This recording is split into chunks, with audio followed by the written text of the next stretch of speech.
Here we go. Here we go. Here we go. Real time, real time, real time, real time, real time, real time, Prince Blue. Real time, real time, real time, real time, real time, real time, Prince Blue. Talk that, talk that, talk that, coach, coach, talk that, talk that, talk that, coach, coach, talking entertainment too. Look, we are not the same as you. Look, we don't need a thing, just you. Just make sure the gang come through. Hey, what is going on, everybody? What is up? It is Real Time with Prince Blue. I am your host, Dr. Prince Blue, Dr. Real Time, whatever it is you want to call me. Welcome, everybody. Happy to see you. Happy that you're joining me. Before we get started, little housekeeping. Make sure you like, subscribe, and follow to Real Prince Blue across all social media platforms. Make sure you let your friends know that I am live and I am ready to start. So, with that being said, let's get into it. Let's start off. You know how we always start. First of all, no.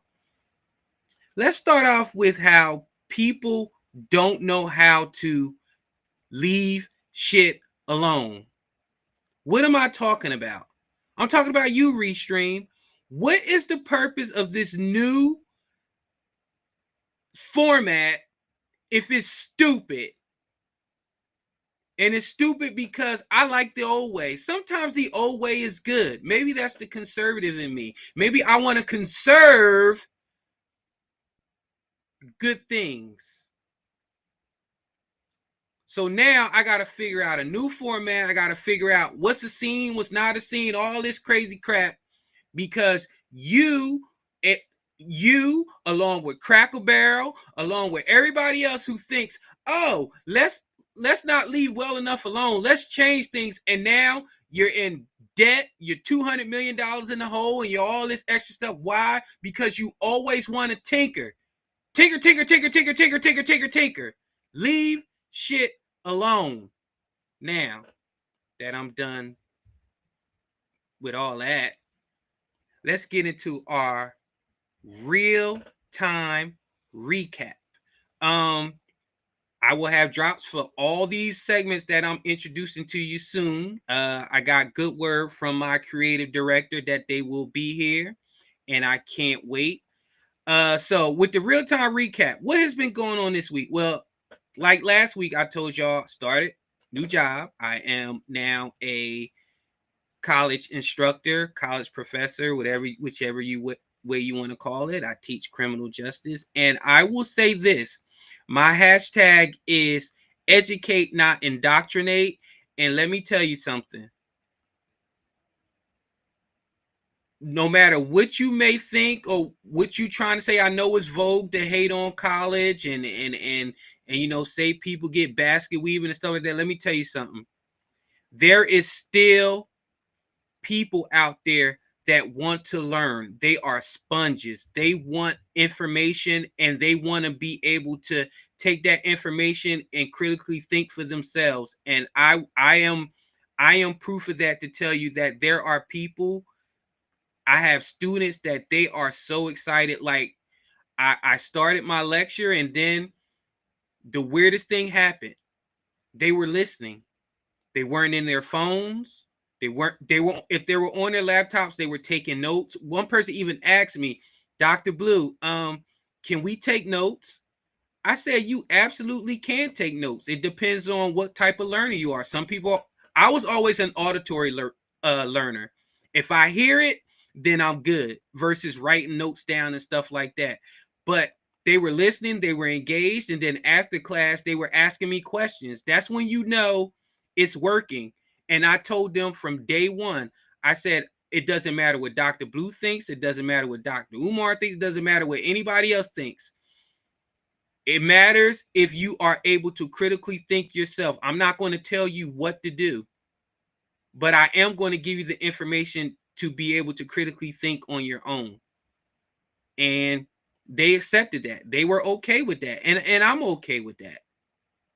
I told them you can never be wrong in the opinion. You can be wrong in the fact, but you can't be wrong in the opinion. And I told them that I will always let them know when it's Dr. Blue's opinion and when it's a fact. And I told them that I'm not above reproach.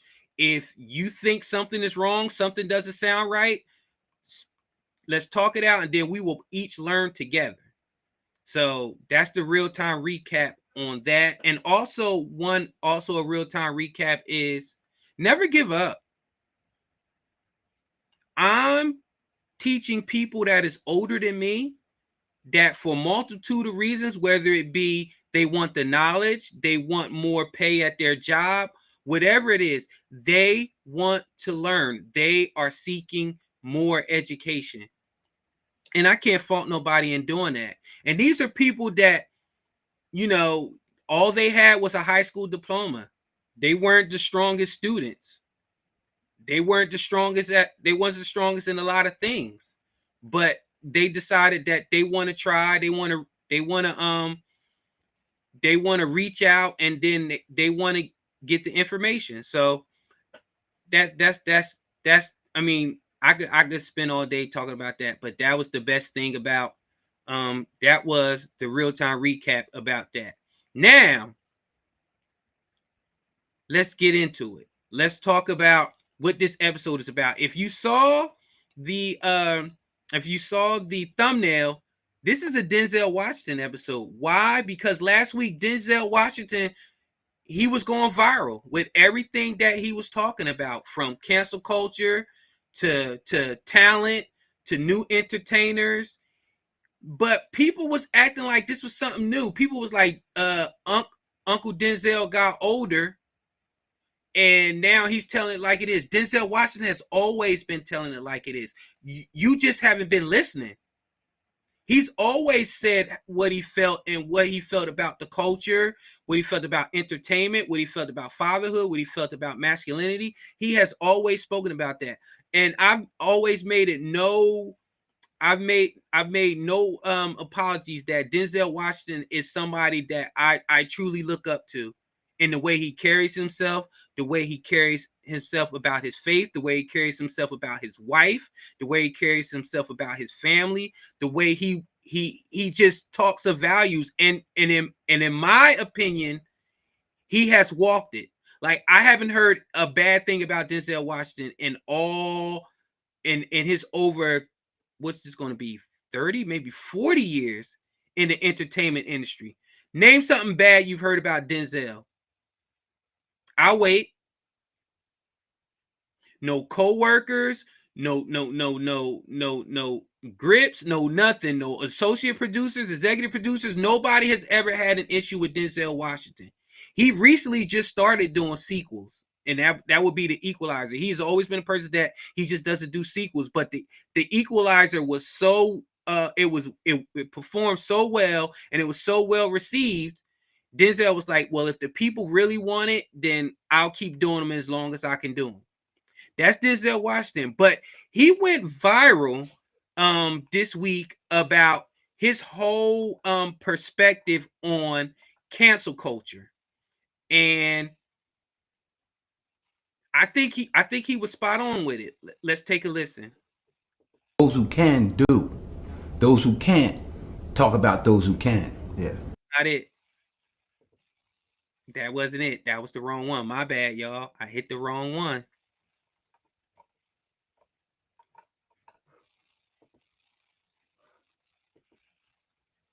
Well, we need cancel. Cancel is the one. What happened to cancel? Where is cancel? Where is cancel? Okay, I'll find it. Don't worry about it. I got it. I got cancel culture.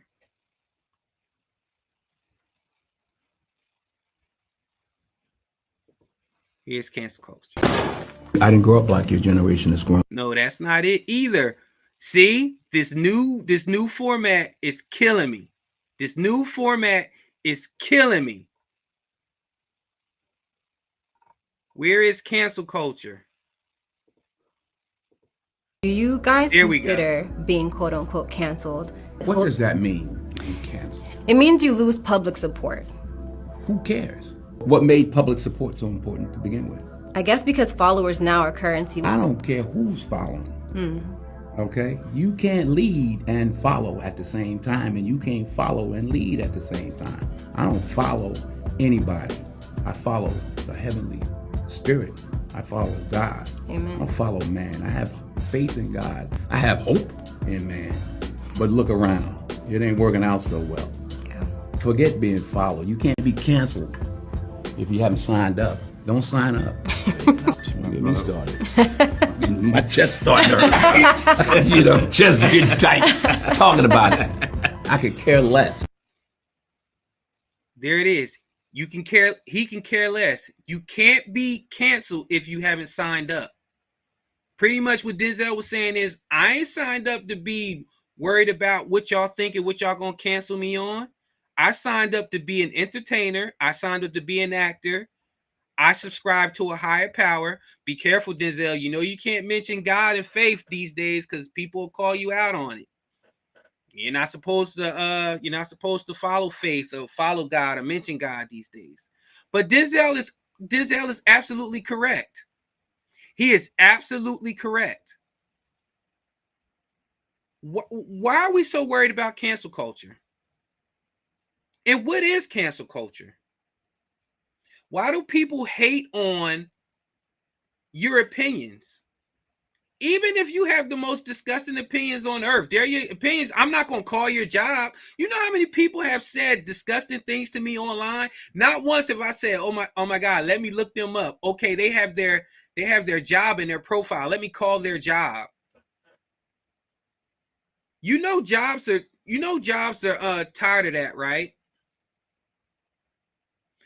Jobs are tired of getting phone calls from Captain Charisma 1, 2, 3, 4, 5, 6, 7 and saying you should fire so-and-so because he said this on his podcast.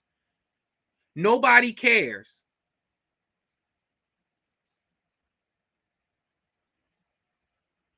I don't care about anybody out there that quote unquote wants to cancel me because of what my opinions are. I follow God. God is the only person that can cancel me. Not even my wife can cancel me. Not my kids, not anybody.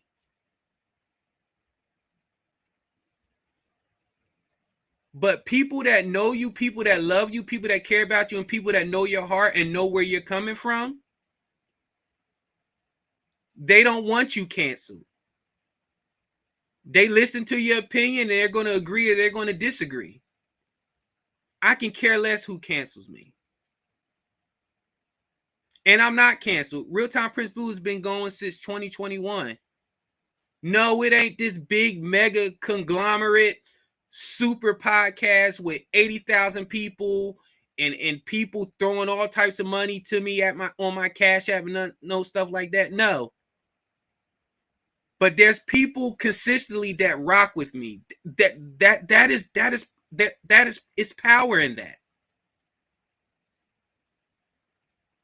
If two people decided every Thursday, one person decided every Thursday that they was going to rock with me at 8 o'clock, do you know how good that feels?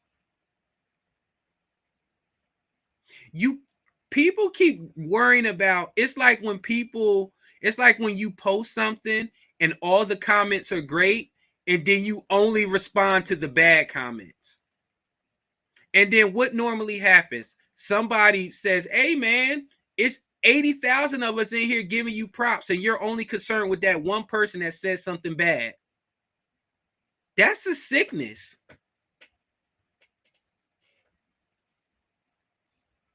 I've also been one of those people where, me too, Pat, where I don't care what other people think of me. Like, you don't get to be 43 years old if you care what other people think. Now, you care in the right settings. Like at my job, I'm going to, in my career, in your careers, and even that depends. Because somebody is always going to find a reason to not like you, no matter what. Some people don't like me just because I exist.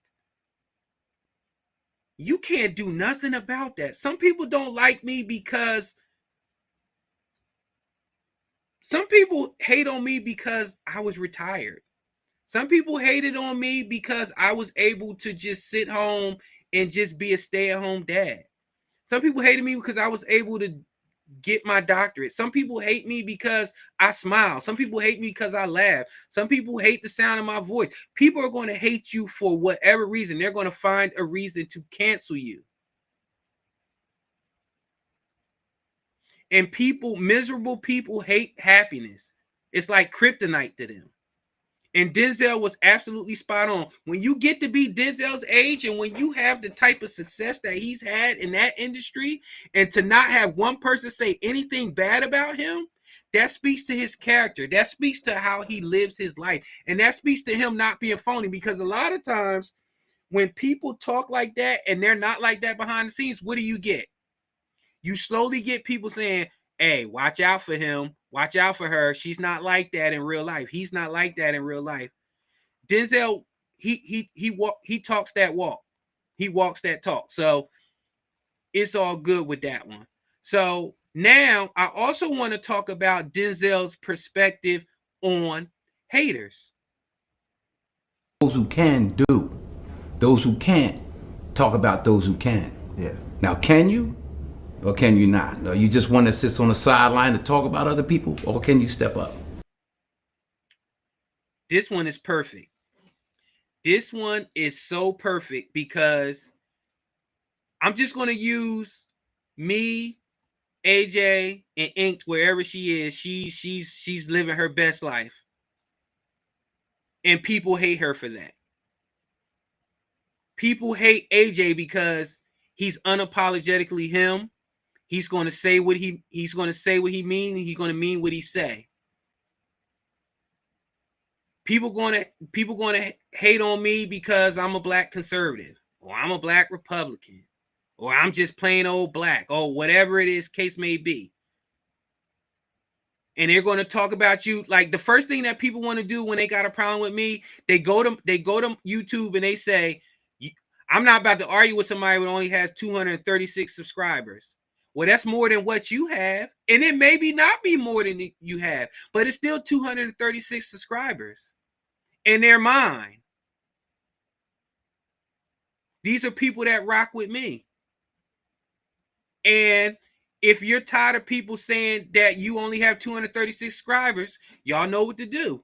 Go to YouTube and subscribe. Go to my social media platforms and follow me. Or not.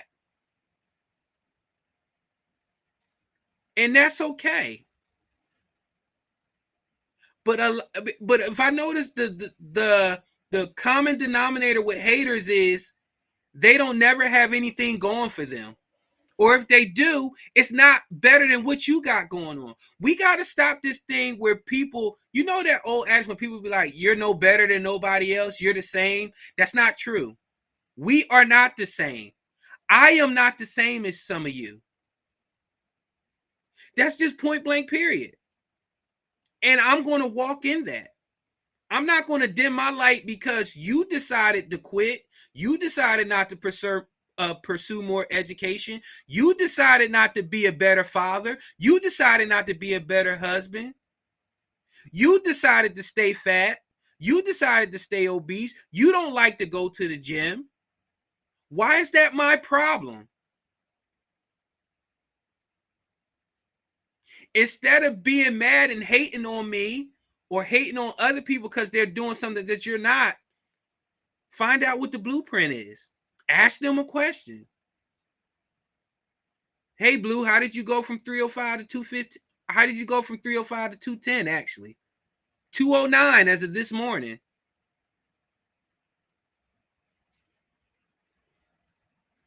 A lot of hard work, a lot of headaches, a lot of failures, a lot of victories. Damn, man, how'd you go back to school? One class at a time.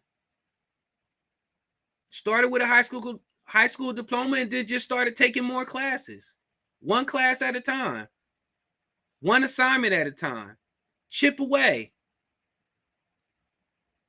Damn, man, how'd you start a podcast? I created a name. I said I was creating one, and I said, hey, join me. And people started joining me. It started from my phone. And then my wife gave me her old laptop. And I started there.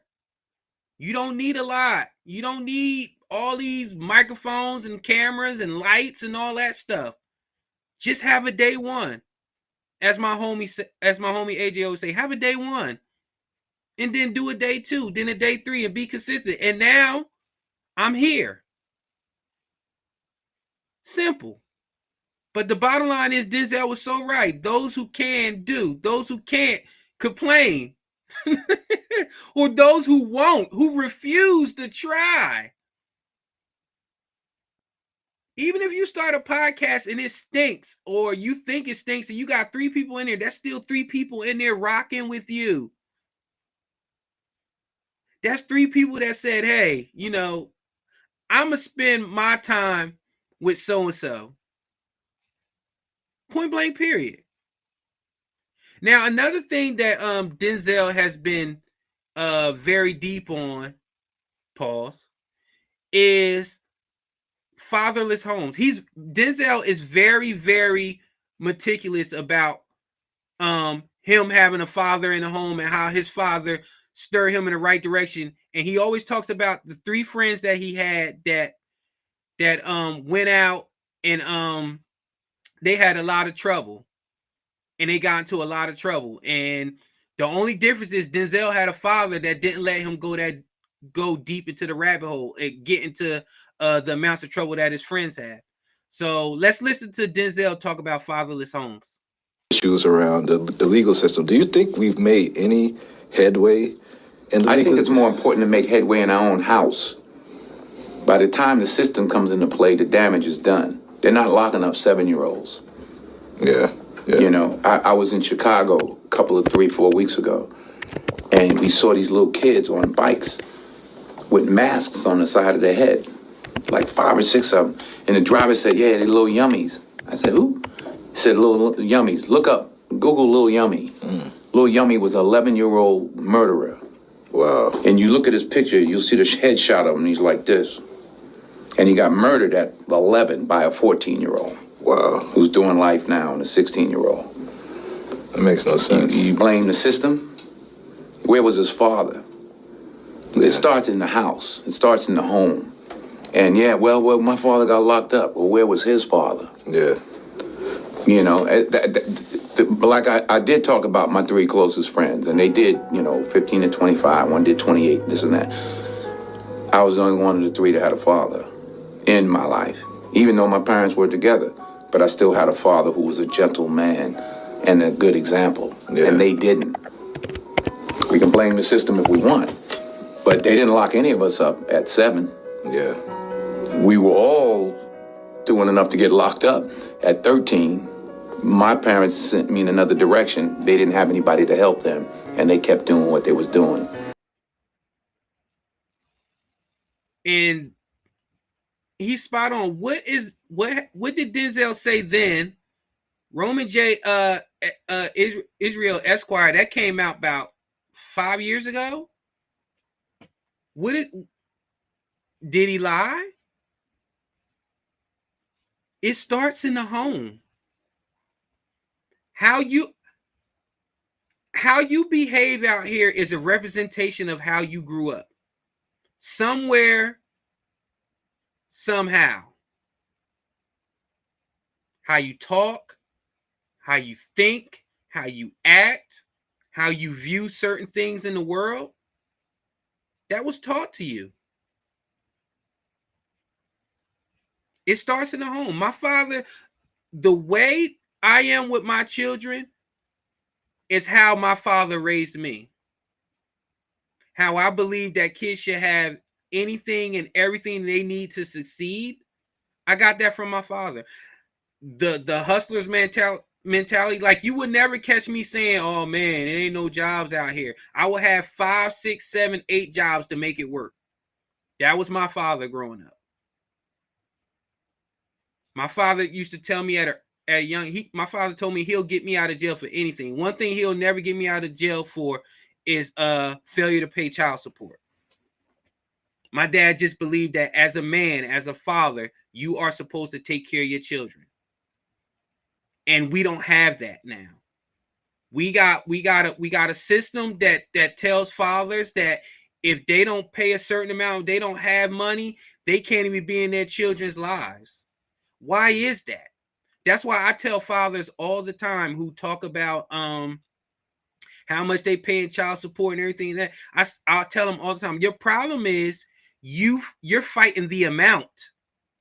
Don't fight the amount. Fight the time.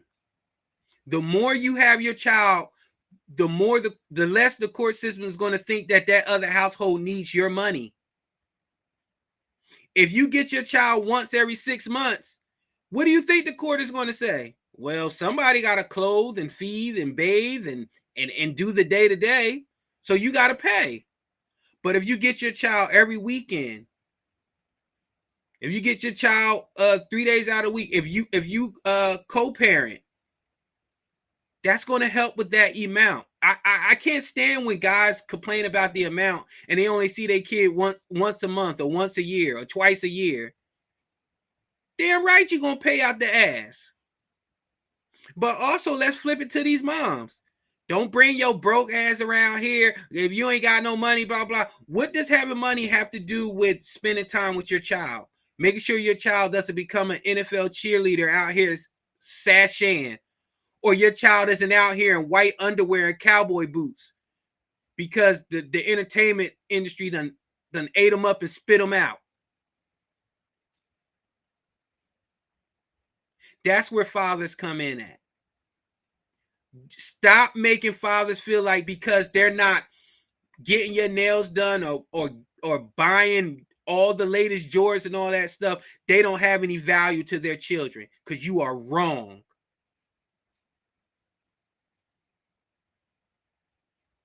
Just having masculine men around the house, around the children, works.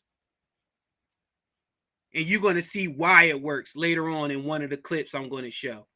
Okay, let's go into Denzel when he's talking about perspective and how people sometimes lose perspective, especially movie stars and entertainers, on what it's really like to have a hard day at work. Or what was your worst job? I was a garbage man, like Troy. You get 8 hours worth of work, but you can do it in 3. So you can go home as soon as you finish. Post office, you get 3 hours worth of work and you make it last 8. I did both. I like being a garbage man better. But they weren't bad jobs. It's like, people say, oh, the difficulty of making a movie. I'm like, send your son to Iraq. That's difficult. It's just a movie. It's like, relax. I don't play that precious nonsense. Oh, we're moving over. Get out of here. Your son got shot in the face. That's difficult. Making a movie is a luxury. It's a gift. It's an opportunity, and most importantly, it's a gift. Obviously, everybody here is talented enough to do that, but don't get it twisted. It's just a movie. It ain't that big a deal. Did y'all see Mel Gibson's face? Mel Gibson understood what Denzel Washington was saying. A person that was canceled because of his opinions during a traffic stop, whether he was inebriated or not, he was giving his opinions, and they tried to cancel him. Denzel, again, in a room full of other giants. I don't know if you saw who was in that room. Mel Gibson was in that room. Oliver Stone, Oscar award-winning, I think he was a Vietnam vet as well. Purple Heart recipient, cluster, decorated soldier turned director was in that room. And Denzel, among all of them, said, don't give me that nonsense about making a movie is hard. Getting shot in the face, that's hard. Watching your kids be in Iraq and not knowing if they're coming home, that's hard. Us doing certain amount of takes in a movie and getting paid handsomely for it, that's not hard work.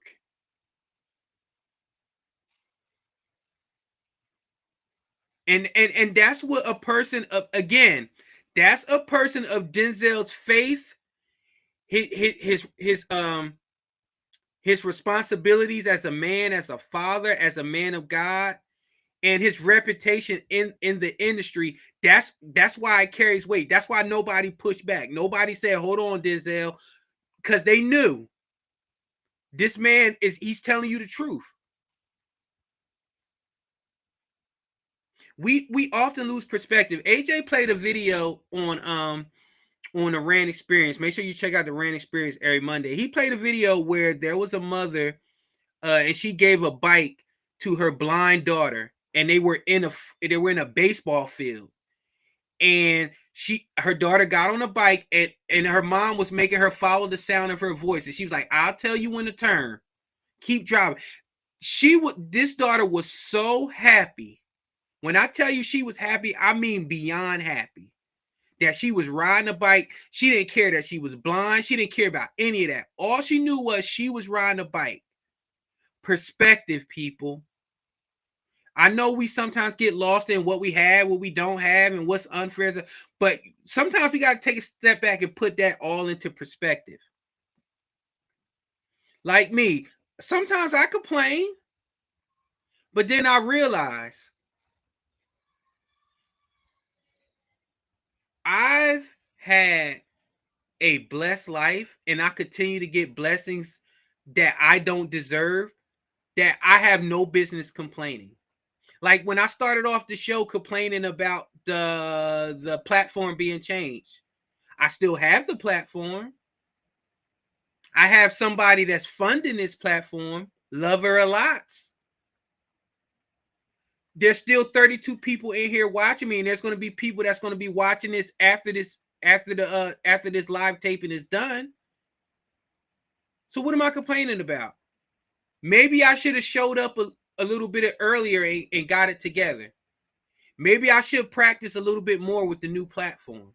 See the perspective? Maybe I should figure out how to do things. And sometimes it takes a little choreographer angel on your shoulder to make you take accountability, make you take responsibility. But little does that angel know that he's going to be the coach to coach me through all this new technology, since I have the technological skills of an 82-year-old Nigerian woman. Ha ha! That's what you get for speaking up. Now, let's talk about Denzel and success. Society is forcing success down our throat, comparative success down our throat. You know, I don't know if the Bible says it, but it's somewhere it says in the last days we'll become lovers of ourselves. It's in the Bible. The number one photograph now is a selfie. Yeah. So we all want to be followed. We all want to lead, I should say, and we're willing to do anything. Young ladies and young men, anything to be influential. Yeah. You know, the universal stems from the specific. Where's your soul? Where's your heart? Where does it start? Do you want credit for it, or do you want to see the other person do well? It's the most selfish thing I've done in my life is give, because of the joy that I get from it.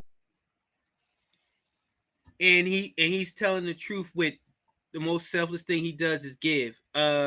People don't know, but rest in peace. Well, let me say it this way. There was a theater student, who once approached Denzel Washington and talked to him about his dreams and what he wanted to do. But the financing of his school was tough. Denzel saw that this young man had talent, and Denzel financed some of his college so he could just focus on his art, focus on his craft. That young actor began to make his own legacy, become an icon in his own right. He starred in the James Brown biopic. He went on to be T'Challa in the Black Panther movie, in the Avengers. He played Jackie Robinson, Chadwick Boseman. And Chadwick Boseman paid Denzel back when he made it. And Denzel said that was the thing that shocked him the most. Rest in peace, Chadwick Boseman. I'm telling you, this man right here, he pays it forward. And that's what we all do. Let me tell you something. When I got my doctorate, do you know who helped me with my PowerPoint? Keisha. Do you know who would come on Zoom with me and go through my presentation over and over and over and over again? AJ. You know who helped me with all my backgrounds and my intros? AJ. You know who came up with Little Prince? Inked.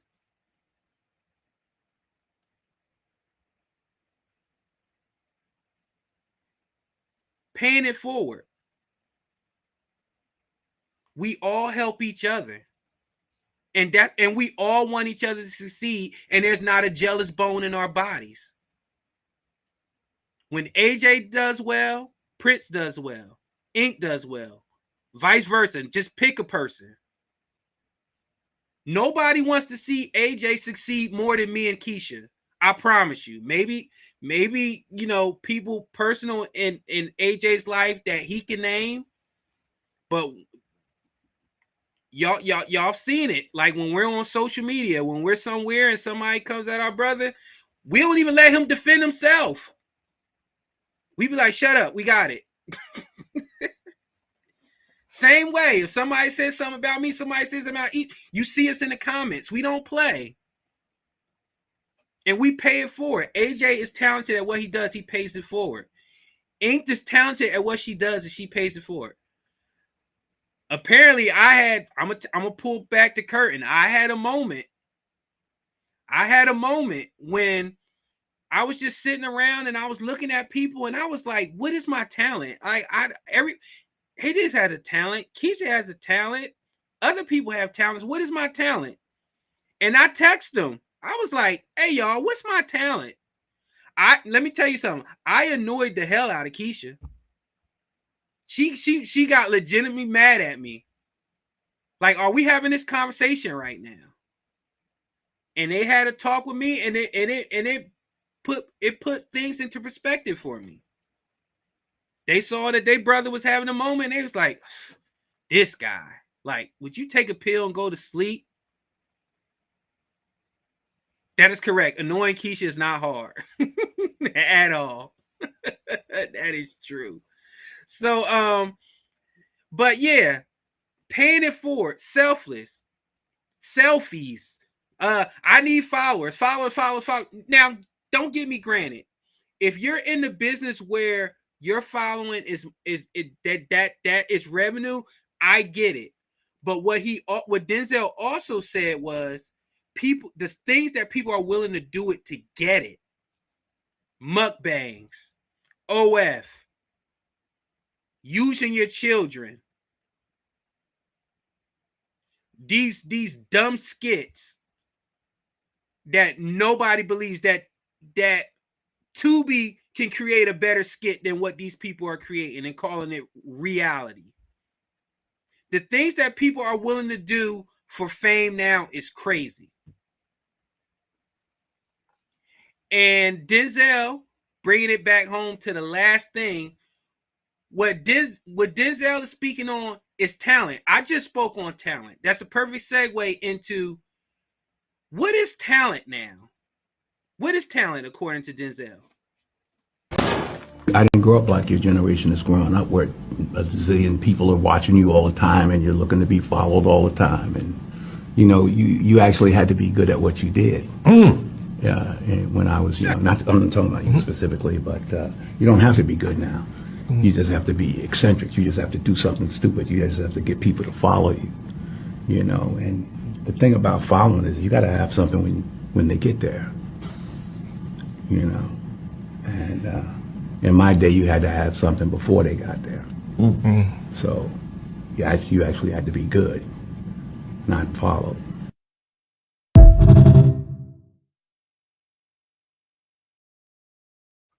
And there it is. Talent.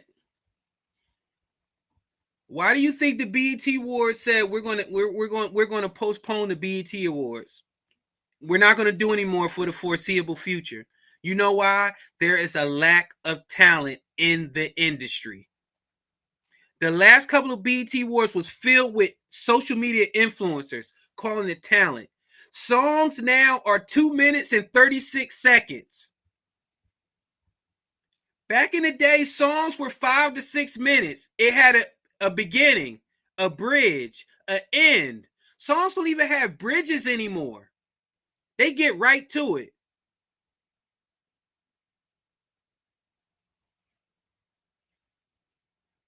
People can't even rhyme no more without sounding like Dr. Seuss. I got a cat. Now I'm wearing a hat. Like where's the talent? But no. Scratch that. There's a lot of talent, but they're not doing the right things. And when I say the right things, the wrong things. They're not half naked. They're not sleeping around.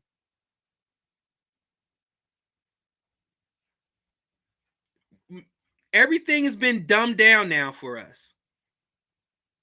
Down to the music. Now, what's music now? Like the TikTok sounds that goes viral, and then you listen to the whole song, and you only like the song that's been embedded in your head from the trends. Talent. You have to have talent to succeed, ultimately. Yes, some breakthrough and just go off of, you know what, at this point, looks is a talent, but you got to have something else. Because eventually, those looks are going to fade, or you're going to do something dumb, and then it's not going to matter. But Denzel is absolutely right, and he's the one that can talk about it, because Denzel is a generational talent, arguably the greatest actor of all time. He is to me. Some people will say Tom Hanks. Some people will say, what's his name? Oh man, why am I drawing a blank? Oh, Daniel Day-Lewis. Some people say Sam. For my money, it's Denzel Washington. Daniel Day-Lewis. There we go. I was thinking of the older one that did The Godfather. What was his name? Help me out, somebody. I should know this. He's arguably one of the most famous. No, not Al Pacino. The original Godfather. What was his name? Now it's going to bother me. Somebody help me out. I'm drawing a blank. Let me look it up. Let me look it up. Godfather.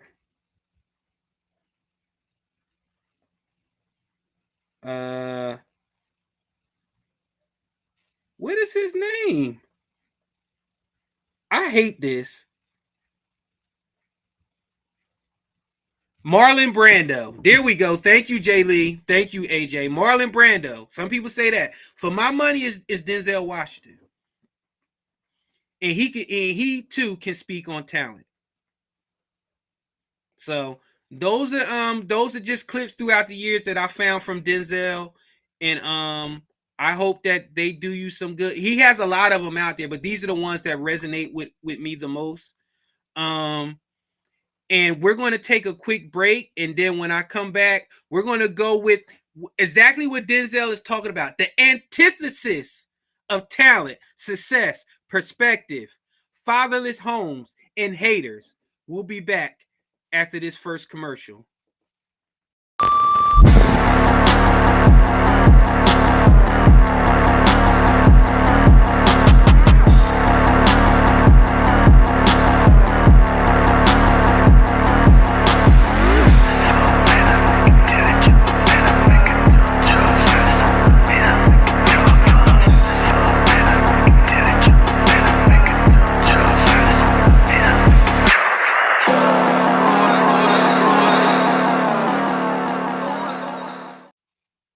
Everybody, now I'm about to introduce Dumbasses of the Week. I will have an intro for that next week. But let's talk about it. Now we got Dumbasses of the Week. Let me tell you something. I had so many. I wanted to stick to one, but I had so many Dumbasses of the Week. We just gonna run through them. How about that? Is that okay with y'all? Let's just run through them. My first Dumbass of the Week is this little sassy boy who doesn't know how to ask for something. Oh, there's too much ice. Too much ice. Too much ice. Get that back. There's too much ice. Do not play with me. Do not play with me. There's too much ice. I said light ice. I said light ice. Don't play with me. You didn't just try me like that. I'm finna get out. Let me see. Can I get honey mustard?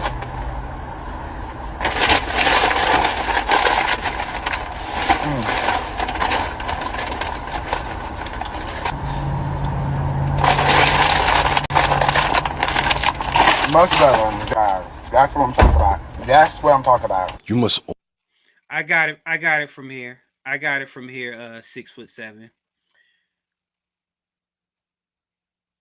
Listen here, you little tulip. The day you think that you can talk to somebody like that is the day that will be your last day at my drive-thru. You said light ice. First of all, what the hell is light ice? What is light ice? And shout out to that McDonald's worker who held her composure, who kept it together, and then gave you the honey mustard sweet thing that you wanted. I don't know what was worse. Him clapping and slapping together like a little fruit cup, or him then fixing his little funny looking lips to ask for honey mustard.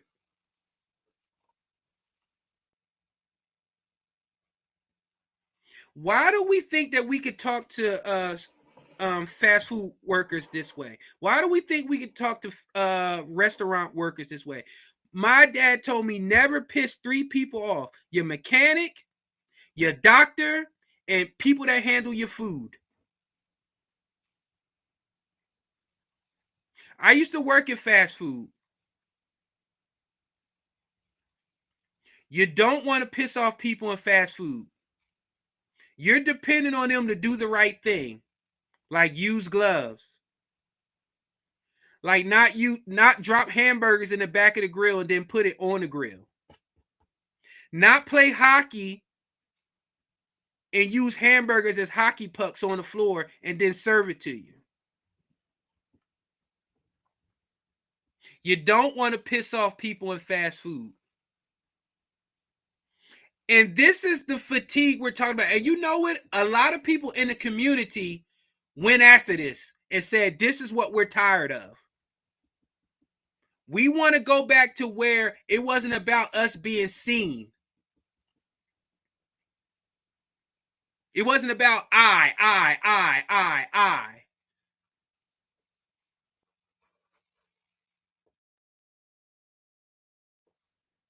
It wasn't about that. You were so rude to that. I feel so, it's just, am I the only one that when I see people getting mistreated, like at fast food restaurants or waiters or waitresses, it's a huge cringe. It's a turn off. It's like it's just something about it. Like, I can remember before I met my wife when I would go on dates, and I was one of the things that will not get you a second date was the way you treated staff. That will not get you a second date. So fatherless homes,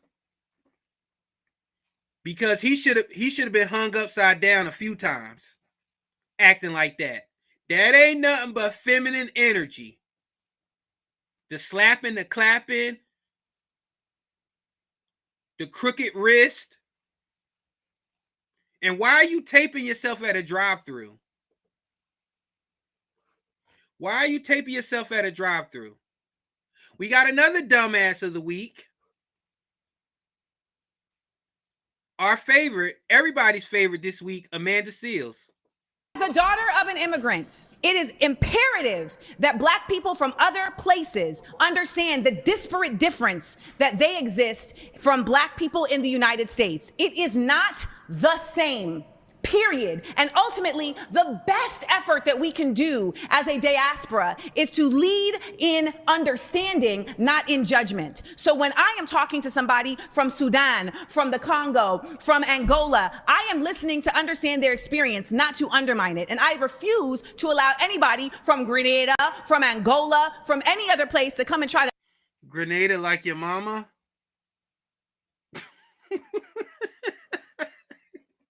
That reminds me of when Jemele Hill went on these anti-Trump rants and said how she don't like Trump and she don't anybody that support Trump is a racist. Come to find out her mother is a staunch Trump reporter.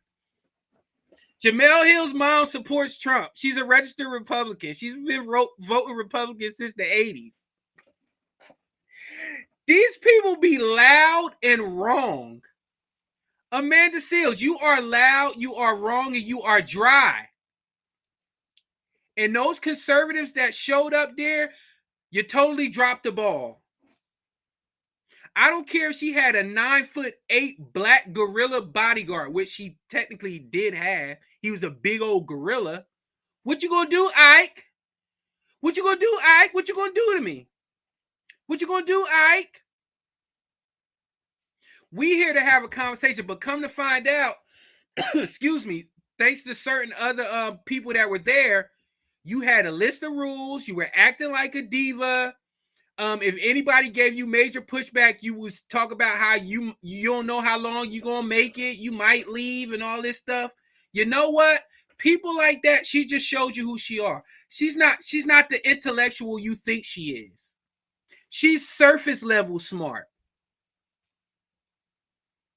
I think her master's, like her master's was like in urban hip hop and a disproportion of violence and stuff. It was wild. It was one of those schools to where you could pick your major. And it was like, so like anything in hip hop, yeah, she got me. Yeah, let's go. But when it comes to this political shit, when it comes to this law shit, when it comes to just talking without basic emotions, she ain't going at Candace. She ain't going at Brandon. She ain't going at Craig Long. She ain't going at AJ. She ain't going at Prince. And she ain't going at Inked. They don't want she don't want those type of conservatives at that table. She don't want the conservatives like we are at that table. Because you can yell, you can yell, you can scream all you want. You lost the game. The moment she started talking about diaspora, I would have been like, ma'am, let's bring it back. Let's bring it back. Let's bring it back. Let's bring it back. Okay, you talking to a black American right here, right now. What are you talking about? Why are you so angry? What is it about reparations that you need? How can we divide up the reparations? If we give each black person $100,000 a year, that's like $4 trillion. You know who has to pay for that? You, Amanda.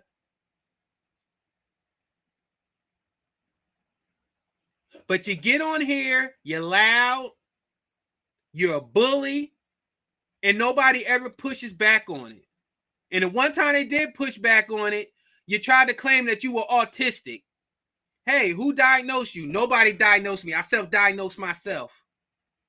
And then when people called you out on it, you said, I never said I was autistic. Did we all not watch the Shannon Sharp show? You couldn't even behave on Shannon Sharp show. All your bridges are burned. Everywhere where you've been, it's been something wrong with them, not you.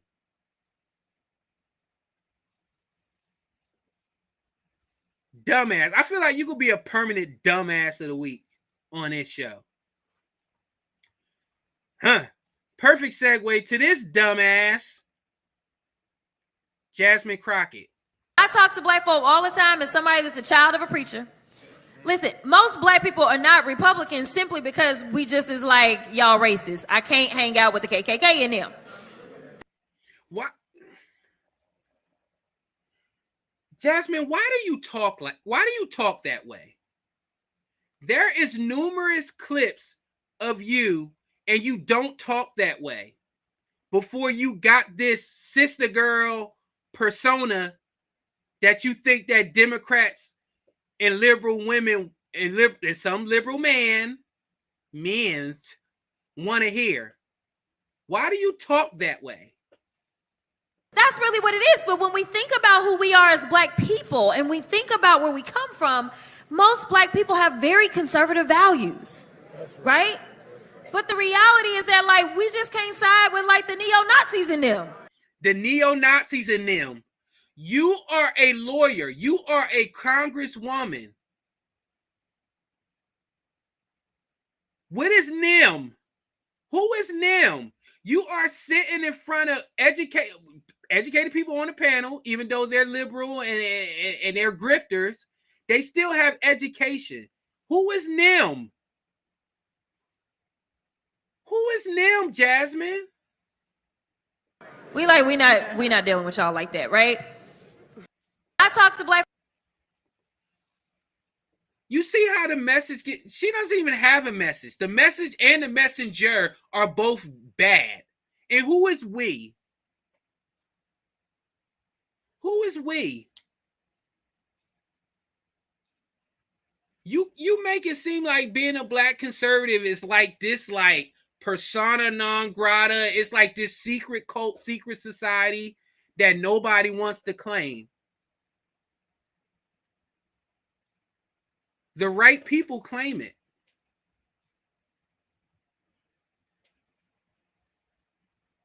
Real conservatives aren't afraid to speak their minds. And for the last freaking time, conservatism is not a political party. It is an ideology. You could be a Democratic conservative. You could be a liberal and be conservative. I want to see it. Some people actually try to say that, but then when you ask them how they voted, they tell you the whole story. I don't vote for either party. I'm more on the independent. Okay, who was the last 3 presidents you vote for? Who do you vote for in the last 4 elections? Obama, Hillary, Kamala. You're really independent there. You're really independent there. That's like saying, oh, I don't do drugs anymore. Okay, what was the last things you did? What was the last 5 things you did last week? Oh, I shot heroin, I smoked meth, I smoked weed. I took a whole bunch of Percocets, I took a whole bunch of Oxy. Then you're not sober. I've been sober for 32 years. Did you go to Applebee's to get half off drinks? Then you're not sober. You're still an alcoholic.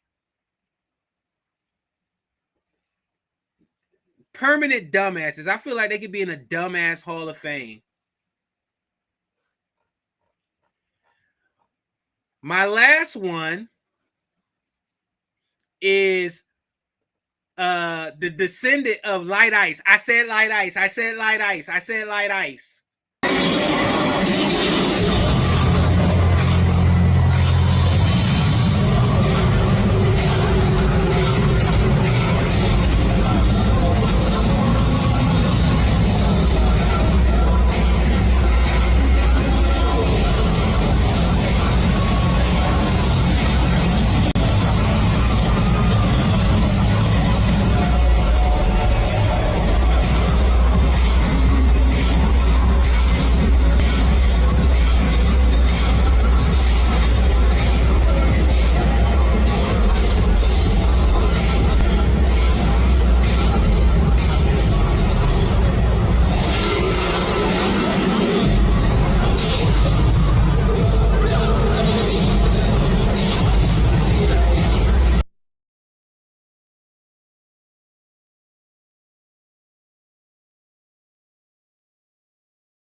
Can we get back to football, please?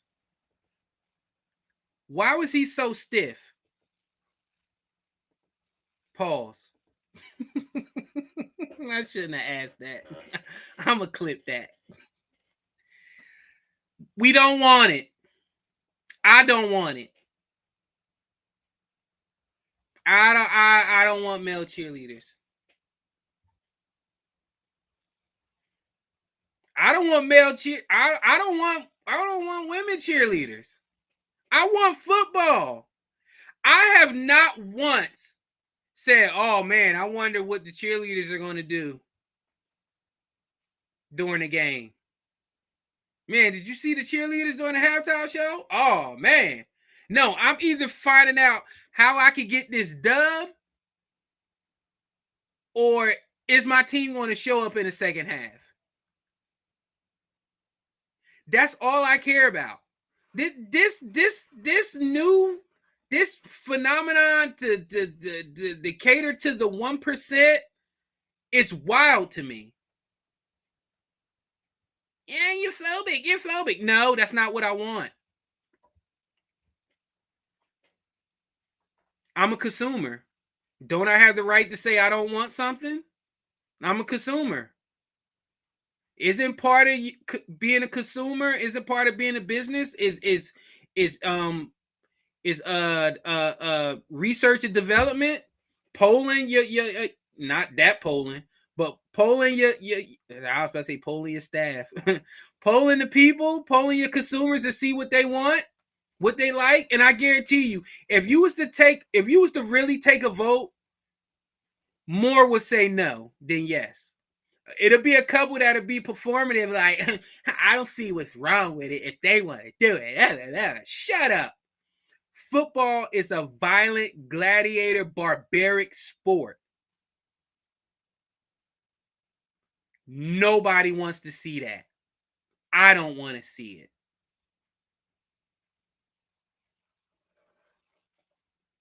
I don't want to see it. And now, the final dumbass of the week is no other than this young lady right here. This lady right here. Let me see if I can. Let's see if I can. Well, let's just keep it right there. This lady right here.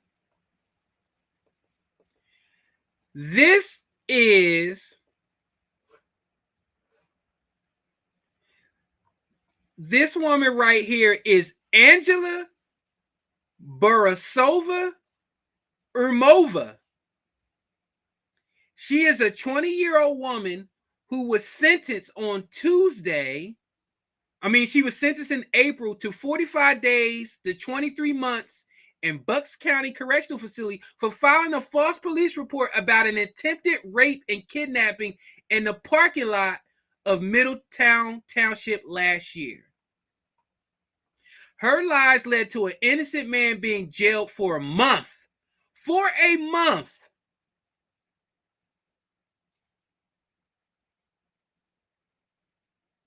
She pled guilty to 7 misdemeanor counts, 1 count each false alarm to an agency of public safety and tampering with or fabricating physical evidence, 2 counts of false reports, and 3 counts of unsworn falsification to authorities.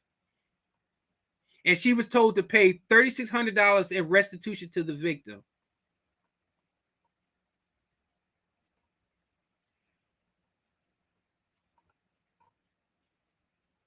So let me tell you what happened. She was in a parking lot and she told authorities that she was raped by a man who was with his family at the time in the parking lot. And for some reason, Bucks County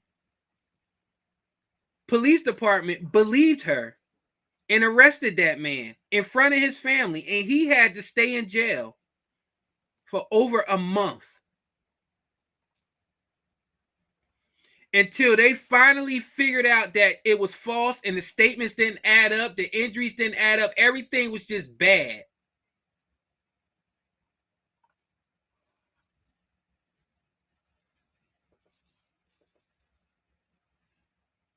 When are we going to start putting these people away for longer than that, for these false reports, these false allegations? $3,600.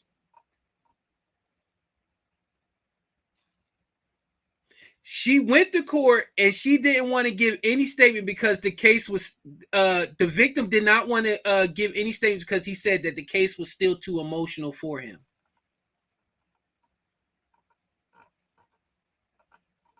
Bruh, do you know how long that's going to stay with him?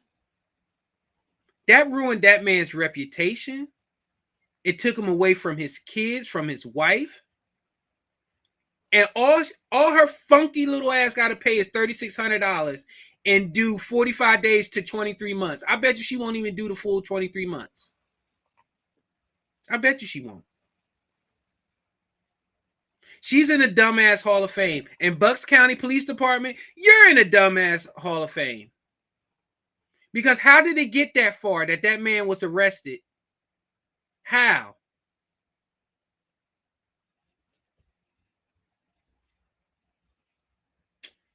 Man, I do want to leave everybody on a happy note. And the happy note is that we are all here right now. All 34 of us, me, and whoever else is listening to this, we are here. From this point on, from this show on, what are you going to do to make the rest of your life count? What are you going to do? That's something that's a conversation that you got to have with yourself. Because what I'm looking at is life is pretty damn good. When you look at other places, compare, and you look at how other people are struggling, sometimes you got to take a step back. Perspective. Going back to Denzel, like Denzel said, you got to have perspective. If you don't put stuff into perspective, you are just going to be completely miserable. And that's it. So the what I want to leave everybody with here is just make sure that you understand that life is going to life, whether you are depressed, whether you're angry, whether you're upset, whether you're sad, it's going to life. And you got to be able to meet life where it's at and either decide that you're going to let things continue to happen to you, or you're going to do something about it. I choose to do something about it. Everybody has their seasons, as AJ says, but you got to get up out of there. Hell, even seasons change: fall, winter, summer, spring. Give or take a couple extra weeks if that funky groundhog sees his shadow or not. So with that being said, hey, y'all see it right there. Real Prince Blue. Like, subscribe, and follow. Thank you everybody for listening. Next week, hopefully I will know how to do this better myself. Shout out to my emergency producer AJ, who came through for me. He saw I was stressed out and he just said he'll hang out with me and help me push the buttons. I appreciate that. Don't worry, brother. You ain't gonna have to do this no more. I'm gonna learn and I'm gonna fix that. Thank you, everybody. Make sure that you take care of your chickens and your mentals, as the great poet Marshawn Lynch says. Make sure you check on your favorite people. Make sure people are okay. And with that being said, I am out. Come through. Real time, real time, real time, real time, real time, real time, real time, real time,